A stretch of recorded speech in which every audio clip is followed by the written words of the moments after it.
Herzlich willkommen beim Akazienzendo Podcast. Unsere Dharma-Vorträge sind frei verfügbar, was möglich wird durch die Spenden, die unser Verein erhält. Besucht für mehr Informationen gerne unsere Website unter akazienzendo.de und klickt auf Spenden oder folgt dem PayPal-Link in den Shownotes.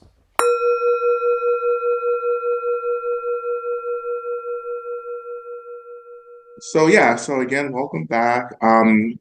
Today I really wanted to, just do, just more practice, right? Just guiding you through maybe some of the things that we kind of talked about last night, but actually just exploring these topics, these themes, and practice itself, right? Um, and seeing what happens. um, I don't know what you expect, right? But just kind of like put those expectations to the side for the day and just kind of like bear with me, to see what happens. I think sometimes with practice, we have these expectations, and I think expectations are a way to bypass the real work of practice. Practice is about revealing, uncovering, not the things that we want to be uncovered and revealed, but the things that need to be revealed, right? Need. We're distracted by the wants. I want this, I want that, but what do you need, right? What do you need to get free from the suffering, to hold space for the suffering, to get clear about the choices you should be making right now, right? To get free and help others get free. I'm talking about freedom in a very straightforward way, not as this abstract concept, but as this real experience of space, fluidity, openness, clarity. Right? That freedom doesn't dissolve or erase the suffering of the world, right? And the struggle of people, right? But it gives us the space to make different choices. It gives us the space to respond, not just react, respond. And some of us do not have the space to respond. We're habitually reacting. And that hyper reactivity really spins us deeper into suffering. It's almost as if you're trying to swim, but you don't know how to swim. So you're just like flailing like in the water. But that's how many of us are living right now. There's no agency, no choice, just this like reactivity. I am in danger, there's crisis, there's urgency. And I'm just kind of like flailing, I'm just throwing everything at it. But it doesn't get us anywhere. And it actually intensifies this feeling of crisis within our bodies, within our minds. And then that's when we start feeling trapped and hopeless, and the despair begins. Right? We lose hope. But what we're trying to do is reconnect to space so that we can respond to what's happening in a way that doesn't just increase violence, increase harm, increase crisis. And we're trying to connect to the space in order to really care. It's hard to care when there's no space. It's hard to give a shit, which is the first principle of the new saints, right? Just giving a shit. Not taking a shit, which, literally and metaphorically, is easy for some of us to do, but like giving a shit, caring, empathizing. How do I feel? How do others feel? If I want to get free, chances are other people want to get free. They may not even know that they want to get free, but they do. That's our deepest desire. Because deep down, intuitively, we know that this is not our home, right? That there's more happening than the realness and the heaviness of the phenomenal world. Right? We're much more than bodies. We're much more than suffering. Right? We're much more than needs and wants and desires. We're liberated beings. And we have to care about that. We have to care that we are already free and awakened, that we just forgot that. We got distracted.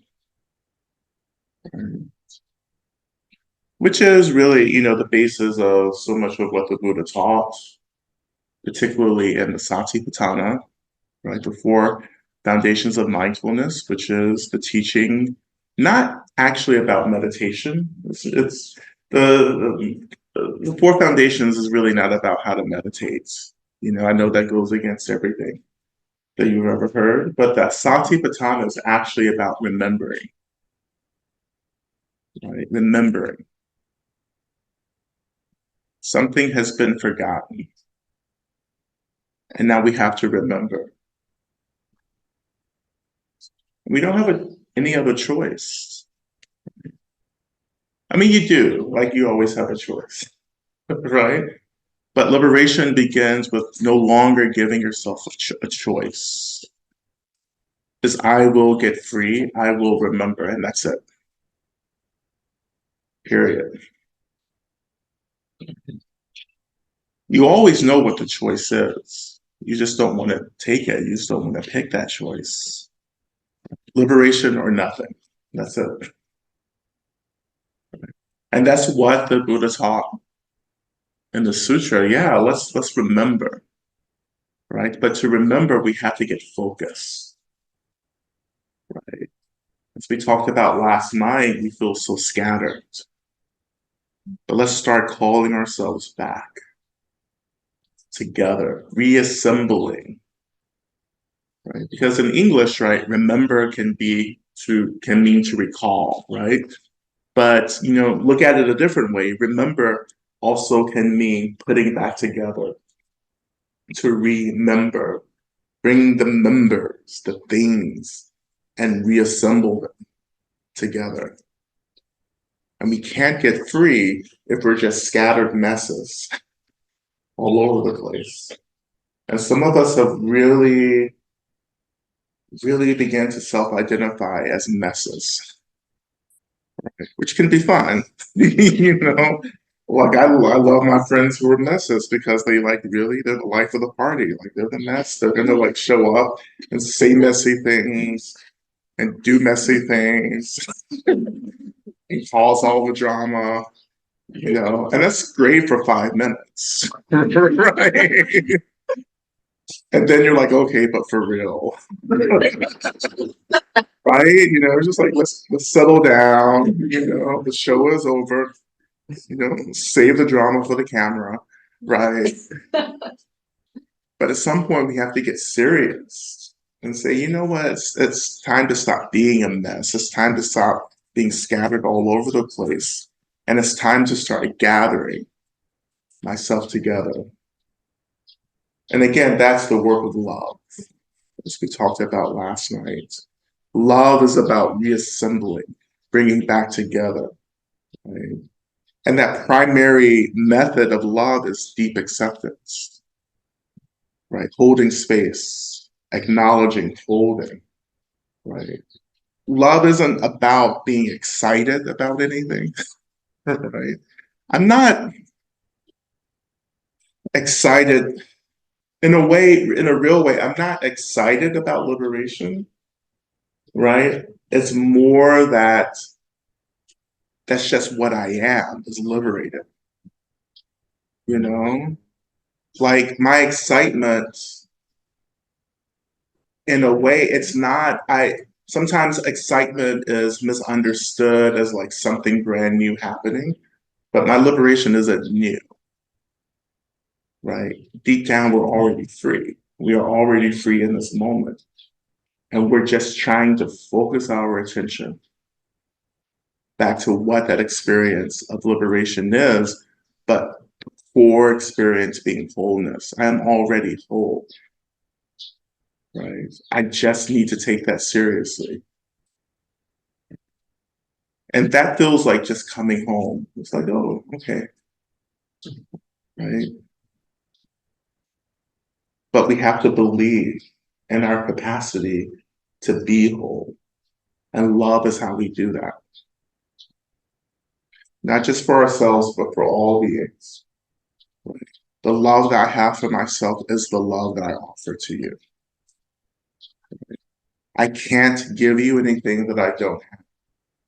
I can't help you remember your wholeness if I don't believe in mine. Right?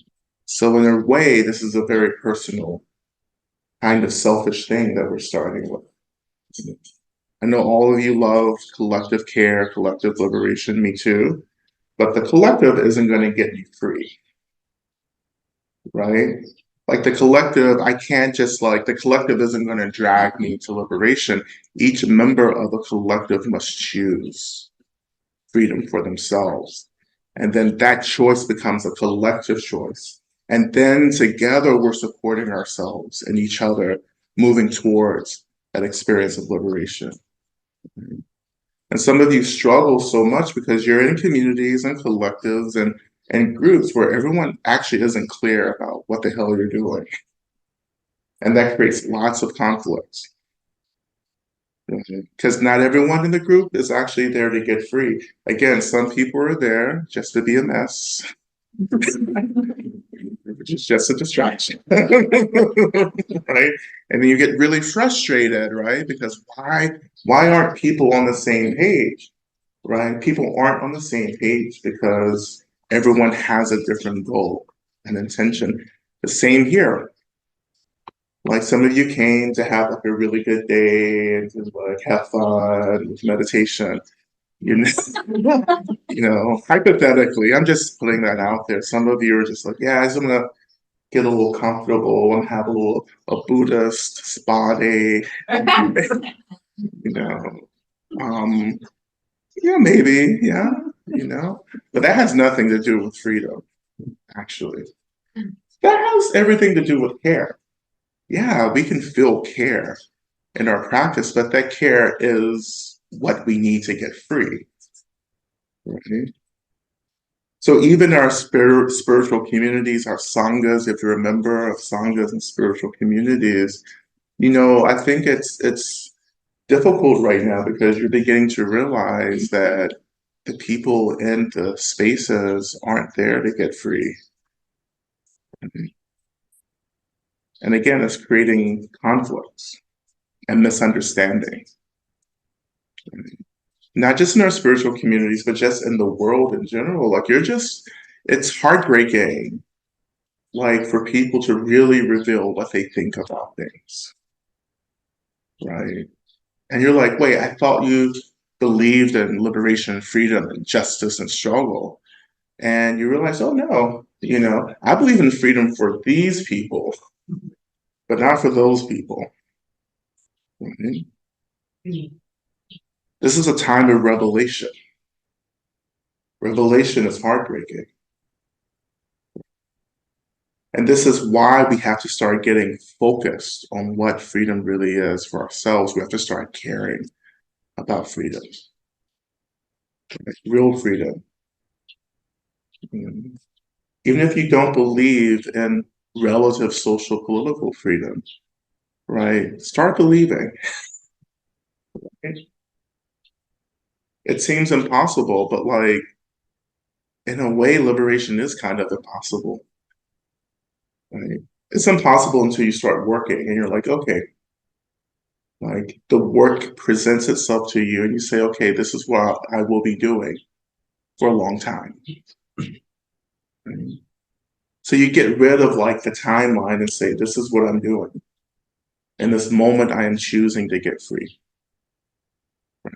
Forget about how long it's going to take. Forget about the lifetimes. Forget about everything. This moment is the only thing that matters. What am I choosing right now? Am I choosing clarity right now? Am I choosing care right now? Am I choosing to be with my broken heart right now? Because freedom doesn't have to be down the road. Freedom can be right now, in this moment. The care. But after the care, right, is the work, which is what we've been talking about too, which is the second kind of characteristic of the new saint, the work. Like, what is the work? Not other people's work, your work.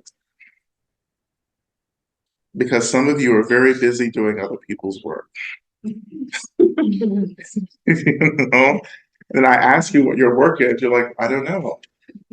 That's the problem. What is your work? What is your practice? What are you doing to get free? And some of you haven't named your work because you're still afraid of coming home to yourself, coming back to your experience because of the suffering, because of the trauma. Nothing is ever going to happen until you start telling the truth about your experience, which is meditation. Right? We tell the truth about our experience and we remember what we are. You say, oh, this is the suffering, this is my suffering. And you're like, but this isn't who I am. And then you start remembering, oh, I'm something else. That the suffering is just an experience. But there's something else happening. So the work, what is your work? Are you mourning? Are you grieving? Right? Are you with your brokenheartedness? Right? Are you doing the emotional labor for yourself? Are you doing your work? And in doing your work, are you becoming less work for others? Because I think we know what the other situation is. I think we know what it feels like for people not to do their work and then it just lands on us. And we have to do all this emotional labor for people who can't do it for themselves, and we get exhausted. But is it really our work to do this emotional labor for others? Especially if we don't consent. Right? For me, it's very different. Someone asks me, Rod, can you hold me? Can you be with me? Can you help me process this? Yeah, that's a different situation. But when you just expect me to do this, that's the problem. Even in collective care, collective struggle, there should be consensus. We should be asking each other, is it okay? Can we hold each other? Can we be with each other? Can we develop the awareness to say, oh, I'm having a hard time holding something. Can others help me with this? That's collective care, right? And that's consent. But going back to the other end, right? Our work becoming work for others. Collective care means that I actually start acknowledging the work that I need to be doing for myself. And the more work that I do for myself, the more attentive and aware I am to the needs of my community, of my collectives, of the people around me. So the work. So I have 2 words for work in the book. And there's the first regular word of work, W-O-R-K. I don't know the German for that. Arbeit. I don't know what you just said. Arbeit.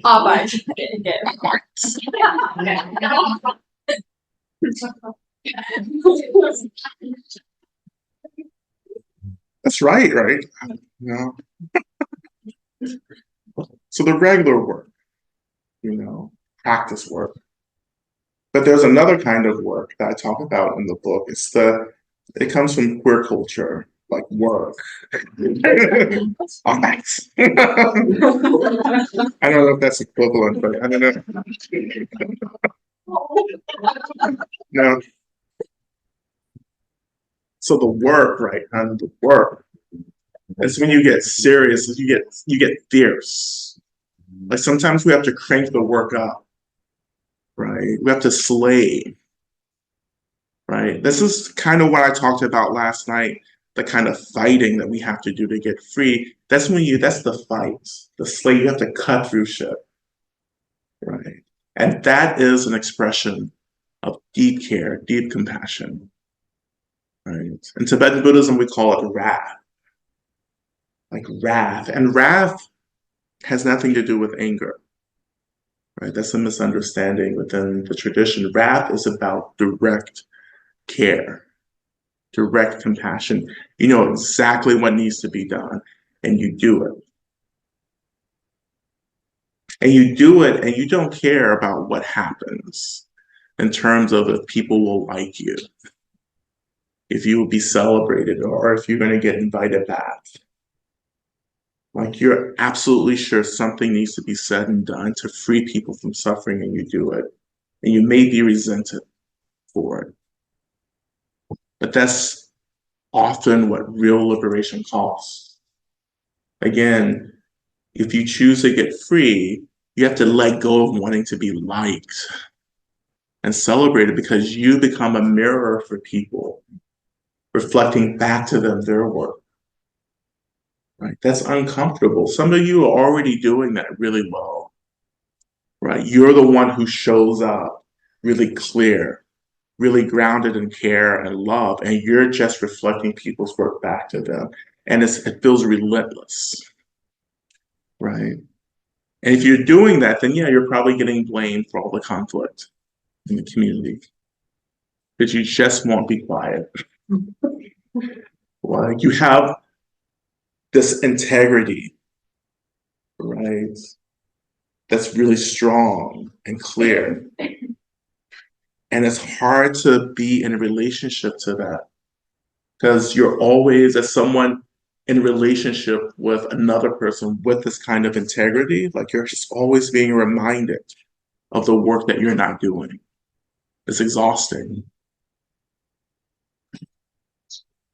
I think as we have learned over and over again in our histories, that the people who are really showing up, reflecting work to people, are the people who are being annihilated, erased. It's easy to erase people like that instead of choosing to do the work to get free. And we do it all the time. You know, like we're always bypassing, ignoring, avoiding the people who are always reminding us about freedom and about what we should be choosing right now. Because it's just too hard. And for those of you who are the people really holding people accountable, I want you to keep going, right? Because this is needed more than ever, right? We need people that are reminding the rest of us what it means to get free and the work it takes. And many of us wouldn't be here if it wasn't for people like that in our lives, or if there weren't great thinkers and activists and writers who was doing this work. You know, I see Malcolm X over there. Right? You know, for me too, Malcolm X was always like, any means necessary. Right? I was talking to Malcolm X's one of his daughters a couple of years ago, reminding her about her father's teaching. I was like, you don't seem to be taking this teaching seriously. Like, I don't know, I didn't grow up with him, but like I read a book, right?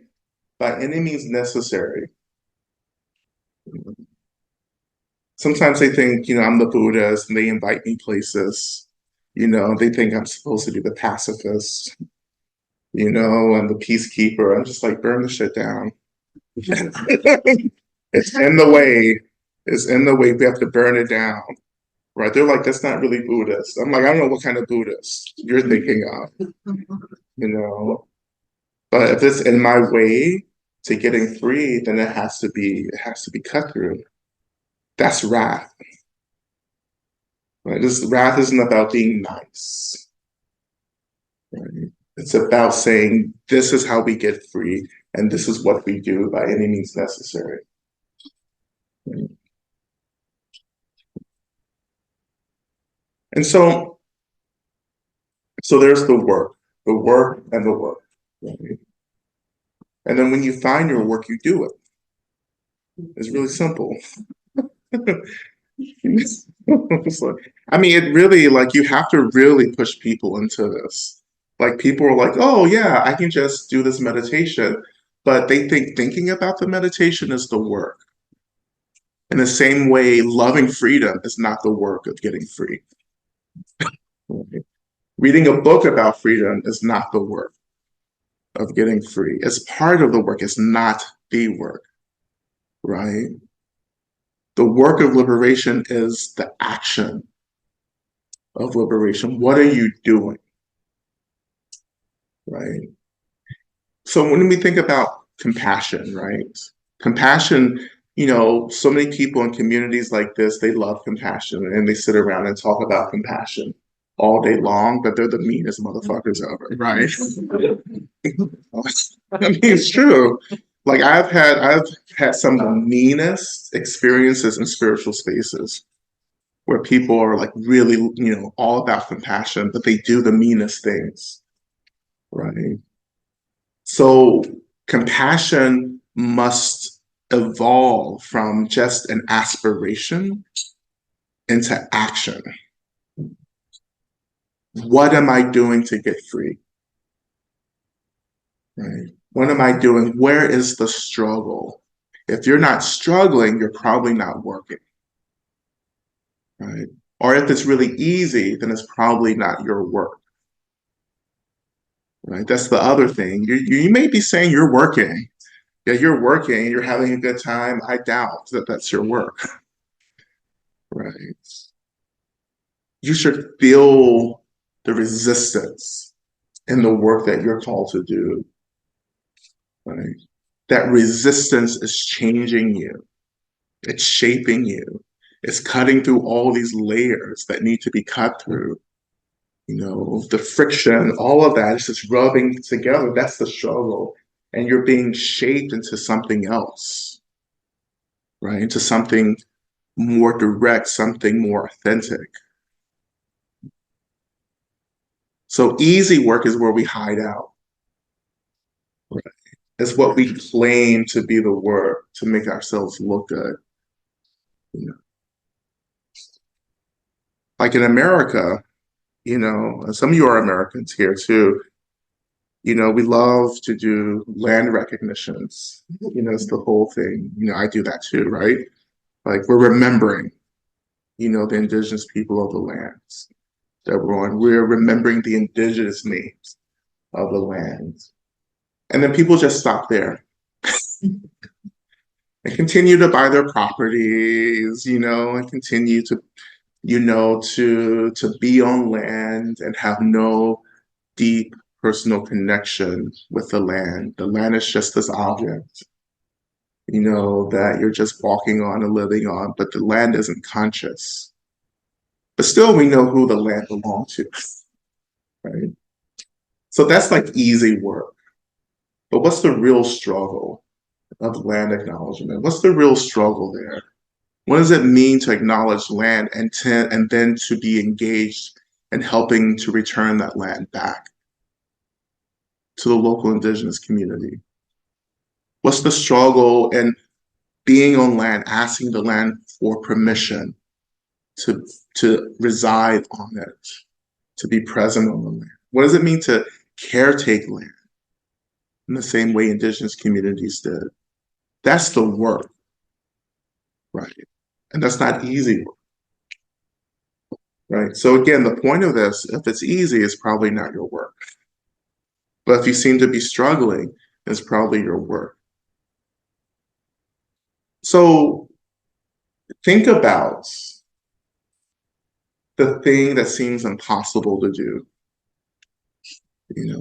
I can throw some examples out there if you need some. I don't know, dismantling white supremacy. Let's do that. Dismantling patriarchy, dismantling ableism, whatever. We think about what feels impossible. And if it feels really impossible, then it's your work. Congratulations. That helps you find it. It's really easy. If it's impossible, then that's where you go. Right? And then you say, but it's too hard. Right? But it's not supposed to be easy either. Right? Again, we've forgotten what we are. We're so far away from our actual truth that it takes a lot of effort to come back into truth.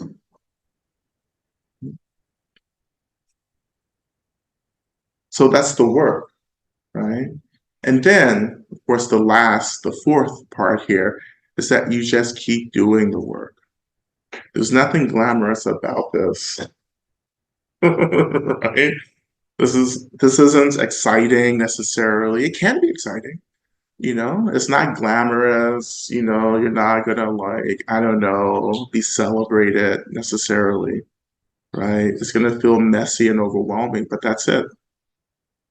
Like, we have to get rid of expecting a reward for choosing to do the work. I don't expect a reward, right? I don't expect to be acknowledged and uplifted. I don't expect to be on the cover of a magazine. All of that, because that's not why I chose to do the work. So continuing to do the work. This doesn't mean that we don't take breaks, because we have to, yeah? But the break is only to help us to return back to the work. And we have to work harder and in a different way than we worked before. Again, it's more than just sitting on the cushion and watching the breath and saying our refuge prayers, and having tea afterwards. It's where is the individual and collective struggle? I'm not so interested in coming into spaces like this to feel peace, right? I'm interested in spaces like this that are really engaged in the struggle of liberation. I want to feel people working, right? Because other people's work inspires me. I am only here because so many people came before me and showed me how to do this. Like, even when I didn't want to. Listen, I didn't wake up like this. I hated practice. I came into Tibetan Buddhism because I liked the colors. I mean, honestly, I was like, this is really pretty. Right? These, there's a lot of Tibetan symbols here, actually. The statues are Tibetan. This the five Buddha families are, across all traditions, but this is a Tibetan representation. See Shakyamuni Buddha on the wall, on the tanka, the colors, right? I was like, oh, this is so pretty. It's very queer. So this must be for me. This must be my tradition. So I just like hanging out. Just I was like, ooh, I love buying stuff. I love just I was like, oh, so I was just enthralled. It's so pretty. And then my teacher was like, well, you have to practice. Right? And I would have to go to these retreats and just sit there, and I would be like, well, this isn't exciting, And then, of course, I had to move through that, and I had to say, yeah, I'm here for the practice, right? And so I had to commit to sitting, to practicing meditation. I hated it. It was not my favorite thing to do. It wasn't my favorite thing because of the suffering that I had to acknowledge. It was just too much suffering. I wanted to stay distracted. But I was always told, no, the only freedom is to go through the suffering, into the brokenheartedness, the rage, the boredom, right? the aversion, the pushing away, all the traumatic stuff and the trauma itself, it was just too much, right? I just kept doing it over and over and over again, right? And I didn't give up. And I put myself in situations where I couldn't give up, right? And that's how I had to practice early on. I had to take away all the choices, right, of escape. Like, it's too easy for us to escape, to run away, to do something different. But the kindest thing that I did for myself is to create circumstances where there is no escape, right? I had to go into a 3-year retreat, right? I had to stay there, right? And I had to like suffer, you know? But that suffering was about getting free, not continuing to self-identify with suffering, because I was told or I believed identifying with suffering was how I belonged. Like, I had to disrupt that identification, right? And to begin to see my suffering as a teacher, a friend, or even a lover, right? As something that was actually loving me so intensely that I'd never felt that kind of love before. Your suffering is actually trying to get you free, right? But we don't understand that, so we just keep pushing it away. So yeah, I mean, I wasn't excited about practice, but I knew that this was the path, right? So practice isn't something that I'm excited about now. Like, practice isn't, it's not like that. I don't look forward necessarily to practice. Practice is just what I do.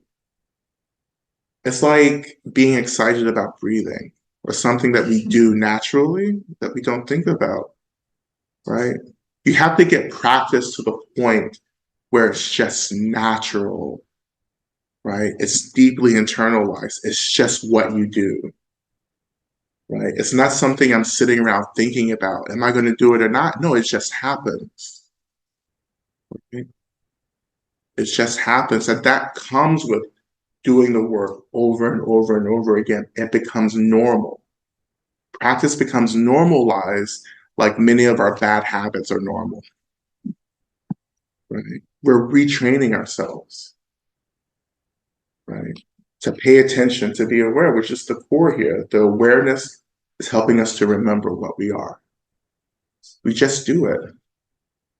And then the world and our experiences and all phenomena, everything becomes less scary.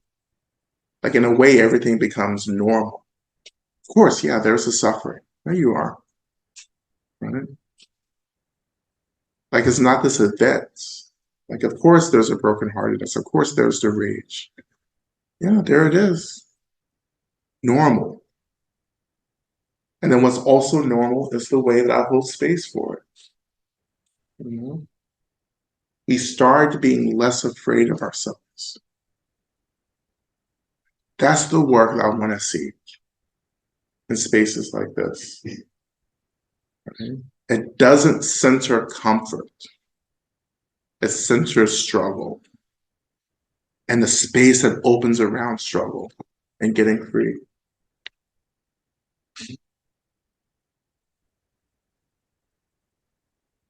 So all of this is in the book as well, if you'd like to get that.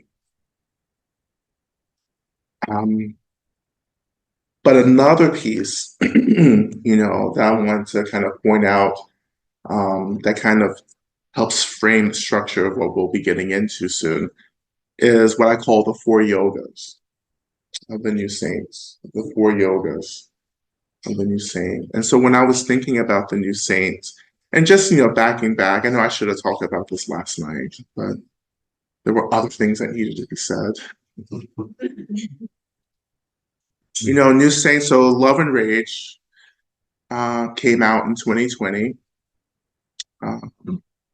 As some of us remember, there was a lot happening in 2020, especially in the States with George Floyd, being murdered in Minnesota.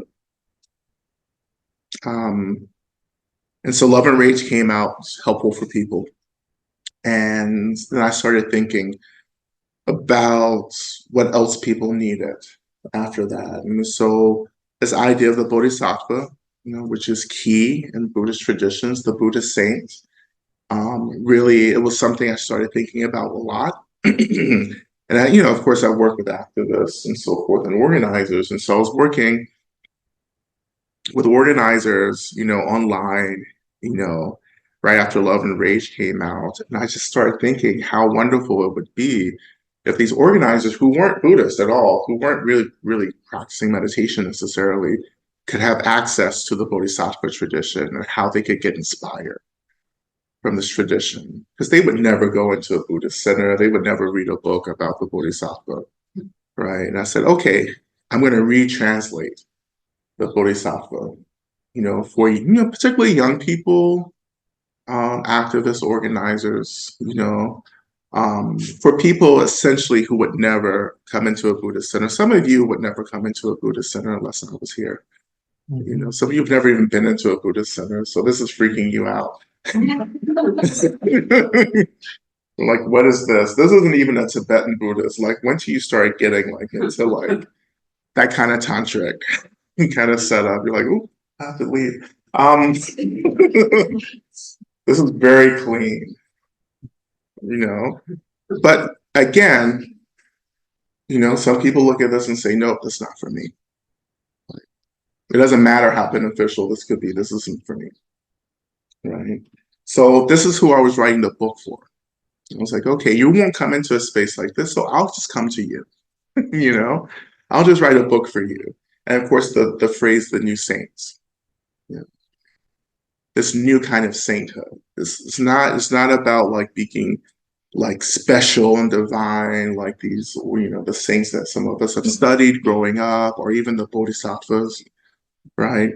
But a new sainthood that centers, right, everything that I just talked about, work and struggle and caring and all of that, but putting it into language that's really accessible for people.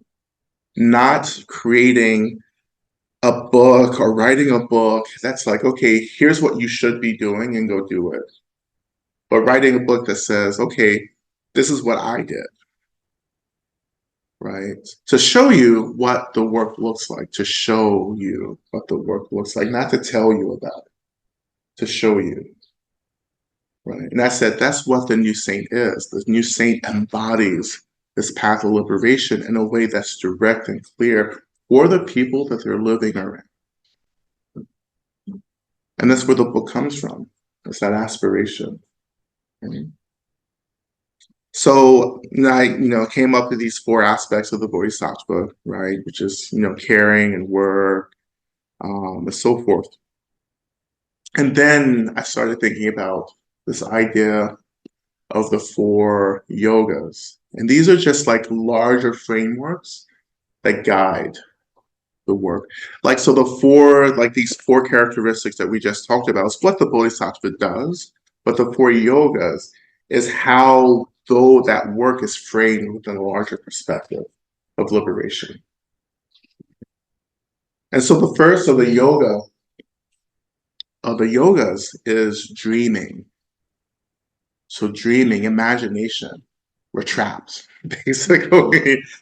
We've lost our capacity to dream up a liberated world, a liberated future, a liberated community, a liberated body. And we get trapped by the suffering. And this was never a problem for me, as I talk about in the book, because I was so imaginative. I was craving something else besides the harshness of this world, I was born Black in the American South. This is this all you hear about is the racial violence. Everywhere there's been racial violence and lynching, right? Plantations everywhere. I was like, I need something else, right? And so I invested in my imagination. I started dreaming, right? And of course that led me into reading Malcolm X and so many other people, right? I have to have a dream. Dr. King had a dream, right? right? And in Atlanta, I just live like less than a mile from where he lives, you know? So that history is really accessible for me. I can just walk down the street, right? And I'm back in this vision, right? But it's real to have a dream. Like, what is your dream of a freer future, a different future? Right? Let yourself be creative. What does that look like? What does it feel like? And what this also means is that we have to start dreaming through the suffering, which is hard. And this is why we have practice to help us to open up the space to encounter that dream. So the new saint needs a dream. The new saint just can't be out in the world, sashaying around, doing whatever. The dream gets us focused. Right? This is the dream, right? And that dream is based upon caring. Right? I have to care about this to make this happen. So that's the dream. And then after the dream, it's the clarity or the wisdom. So the dream helps us to get clear, right?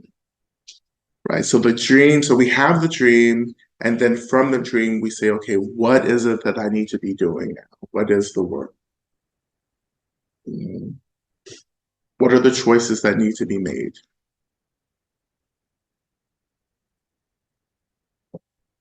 And of course, that leads right into the fourth yoga, which is, again, like work.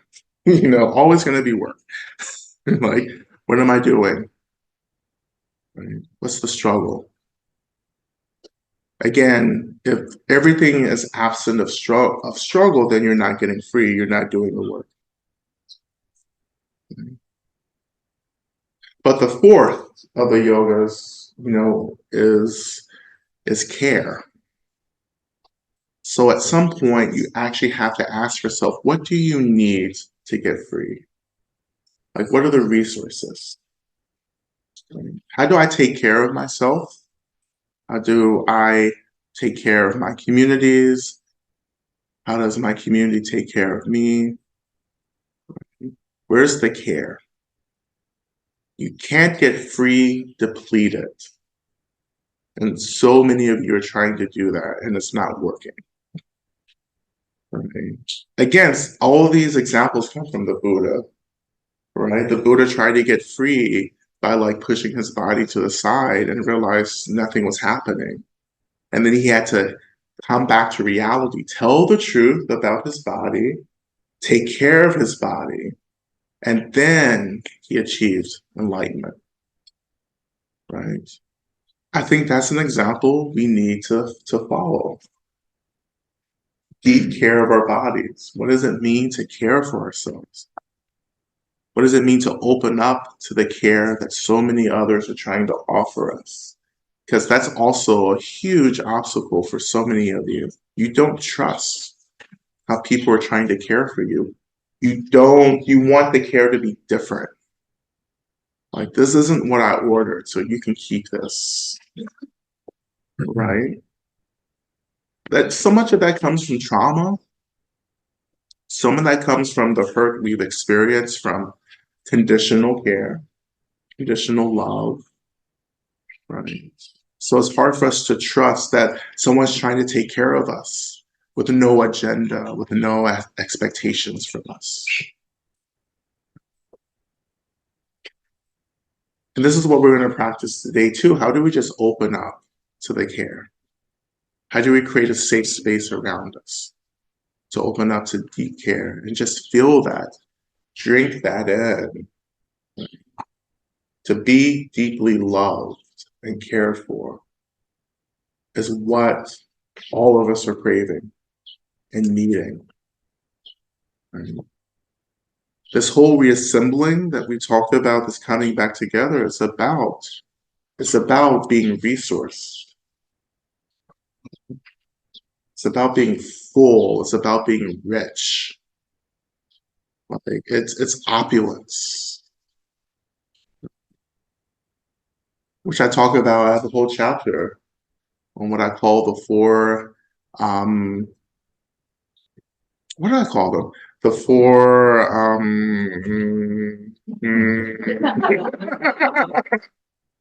or the four, no, don't say it, the four sweet liberations.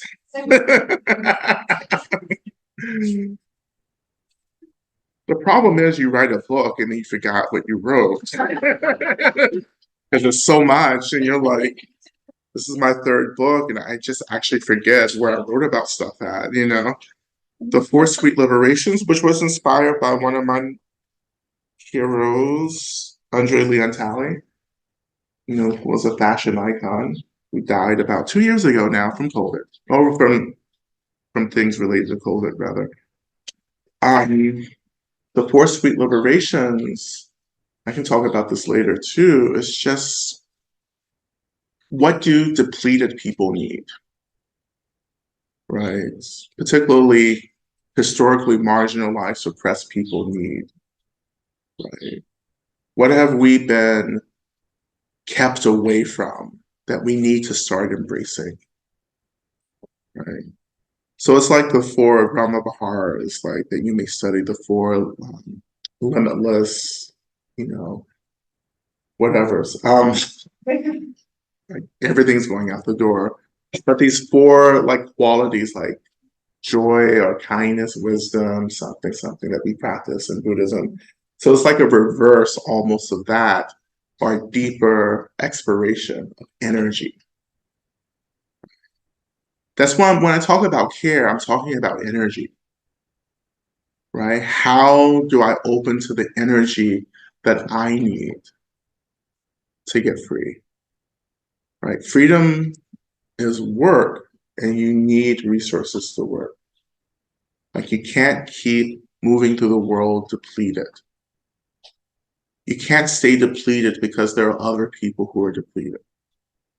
That's not how we build solidarity with people.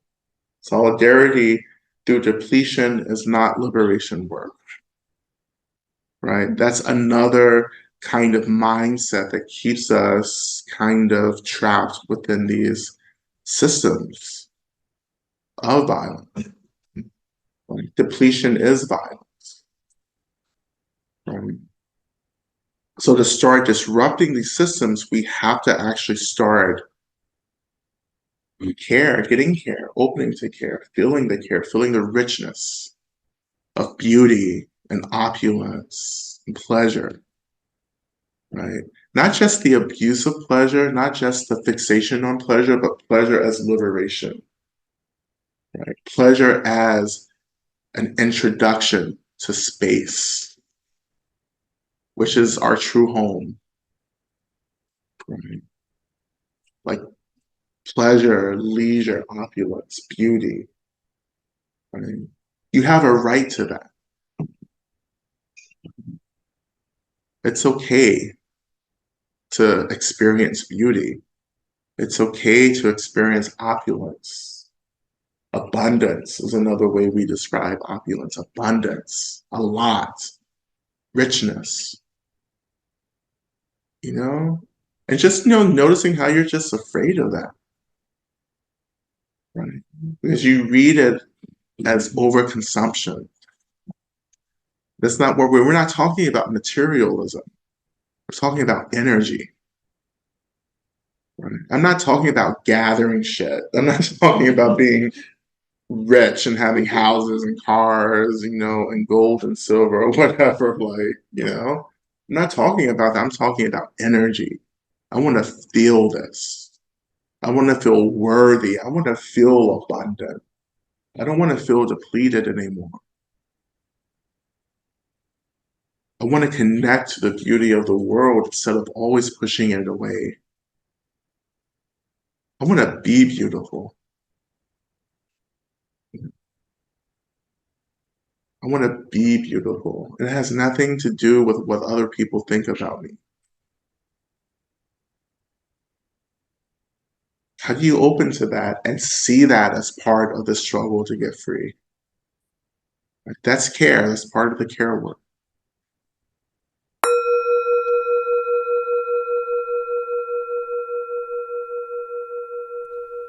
Herzlichen Dank fürs Zuhören. Das war eine Folge des Akazienzendo Podcast. Die Inhalte unseres Dharma-Kanals sind frei und kostenlos verfügbar. Das wird möglich durch Spenden von Menschen wie dir. Mögen wir den Dharma in vollen Zügen genießen.